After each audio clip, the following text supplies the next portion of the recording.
بسم اللہ الرحمن الرحیم۔ جس کام میں خود غرضی آ جائے اس کام سے برکت اٹھ جاتی ہے۔ گناہوں کا بہترین کفارہ یہ ہے کہ کمزوروں کی مدد کرے اور درد مندگان کی حاجت روائی کرے۔ ماں کی گود پہلی درسگاہ ہے، اس لیے شروع سے ہی بچوں کی تربیت ضروری ہے۔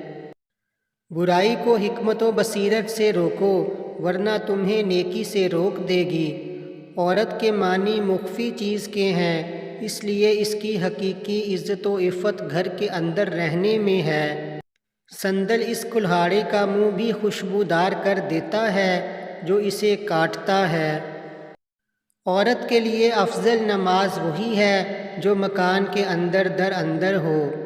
لطیفہ: ایک اللہ والے نے سیاہ رنگ کی کار میں بیٹھتے ہوئے فرمایا، ہم سیاہ کار ہیں۔ جب قرآن پڑھا جائے تو اسے پوری توجہ سے سننا ضروری ہے۔ نجات کیا ہے؟ اپنی زبان کو بند رکھنا، اپنے گھر میں قیام رکھنا اور گناہوں پر نادم ہونا۔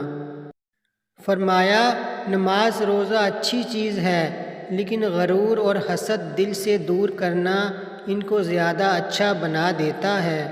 اپنے آپ کو عظمت اور دوسروں کو حقارت کی نظر سے دیکھنے کا نام عجب ہے۔ ہر کام اپنے بڑوں سے پوچھ کر کرنا چاہیے۔ خواہشات کی یلغار انسان کو کمزور کر دیتی ہے۔ جس کے پاس بیوی، گھر، نوکر اور سواری ہو وہ بادشاہ ہے۔ گناہ صغیرہ کا اصرار کبیرہ تک اور کبیرہ کا اصرار کفر تک پہنچا دیتا ہے۔ دانش مند بیوی نعمت خداوندی ہے۔ اپنے فرائض ادا کرتے رہو گے تو تمہارا شمار اطاعت گزاروں میں کیا جائے گا۔ اللہ حافظ۔